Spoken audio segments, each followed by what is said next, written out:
This is how your bouldering journey probably went. It all started when your friends talked you into it, and at first you are not sure.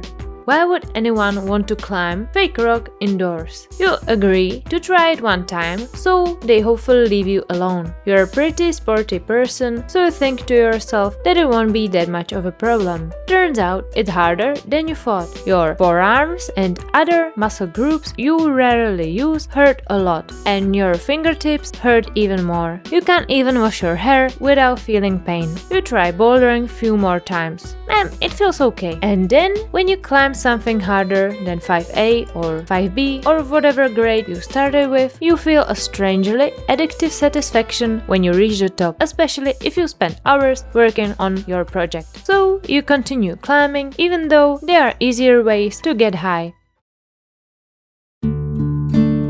There's no meaning to it, and maybe that makes it even better. It's about doing things simply for fun. Normally, you struggle to immerse yourself in the moment and you think and worry a lot, yet when you are climbing, you are focused on every move. How you place your fingers on holds, every step with your legs, and how you balance your body on a wall. At that moment, you are worried only about falling and getting injured. To be honest, that is something you are afraid of. Not because it will hurt. Okay, maybe partially because of that, especially if your brain constantly reminds you what could go wrong, like mine does. However, the real fear is that you won't be able to climb when you are injured. Now you are in the phase where you're just hooked and can't let go. You spend every 3 minutes on a wall to the point where you don't know when the last time was that at least one part of your body didn't hurt. You are in the climbing gym all the time. You sometimes go twice a day just to be there. It's a place where you relax, get your exercise, and go whether you are stressed, happy, celebrating something, or just need a break. It's been a few months since you started, and how much you improved depends on where you started and your previous sports background. Either way, you are progressing, and you love that feeling.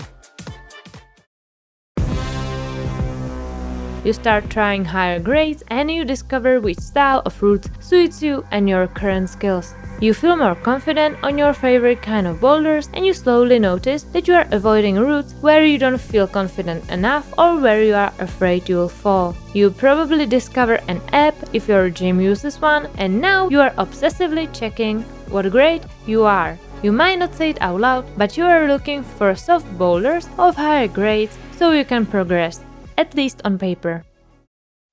Then winter comes. You still climb, but you get the flu or some other illness and you can't climb for a week or two. You didn't want this forced break. Usually, you would be climbing almost every day. Now, when you got sick, you feel your whole body aching and still, you wonder if you could go climbing. Your body feels sore, but not in a satisfying way. It's from lying in bed, not from climbing. You feel stiff and as if your body was broken and didn't belong to you. Then you recover and go back to climbing as fast as you can. You are slightly worse and because of that frustrated. But you grit your teeth and just keep training even harder. When you get back to your previous level, you don't feel the joy from climbing the same grade that used to satisfy you. You need to see results. You've already been at this level, so now it feels like you are stagnating. After some time, you probably attend a few local comps and you win the ones where you feel like you didn't put in enough effort. When you flash a route, it feels like nothing. It doesn't matter. On the other hand, when you fail, especially on a grade you already should be able to climb, you feel horrible. You try to ignore the feeling, but it's still there. The voice inside your head reminds you of your failures and weaknesses every time you go climbing. Now it's been a year and a half, maybe 2 years, since you started climbing. In the spring, you get really motivated, and this motivation usually lasts until the summer heat strikes and you find yourself in a gym that's like a sauna. You are slipping off the holds. You begin noticing more and more of your weaknesses. You probably get your first injury, hopefully nothing serious, but it slows you down and you are a bit more careful when going for the top hold or an awkward position. You begin questioning what your favorite style actually is. Now everything is a bit scary. You don't want to risk everything on a slab. You might start avoiding crimps even though you loved them when you started. On crimpy routes, you watch out for your fingers. You might also start finding your way to slopers. They somehow feel safer. During this time, you try different routines and change various things about your sessions. You might start training your finger strength. You want to see the results. They never come. Or you work hard, see results, and then some other thing gets in your way. You feel so disconnected from the reasons why you originally loved climbing. You start questioning once again whether this even makes sense. Some days, especially in autumn and winter, when it gets dark so early, you imagine yourself surrounded by so many climbers, many of whom are climbing better than you, despite having started later. And that's the moment you stop feeling excited for your climbing session. You ask yourself if you should switch to a different sport. You try weight training, or swimming, or running. Maybe you start preparing for a marathon or another competition. You still climb from time to time, but you are now more passionate about that other sport. A few months pass and you do that other sport less and less. This whole time you still go climbing even if you don't really see any results because you are already invested too much to stop completely. Now it's been 2 or 3 years since you started. You see how much time and money you spend on climbing. You realize you might never become the best climber in the world. You probably won't even be the best climber in your local gym. You knew you started with bouldering too late to be a professional climber. Still, knowing you might have reached your full potential sucks. Of course, you can try more things, hire a coach for real this time and not quit after one session like last time, or invest more time and money in this hobby. You should definitely train more finger strength or footwork, or both. But it is what it is. It's a hobby. You probably don't have all the time in the world to do more, and you have life outside bouldering. At least I hope.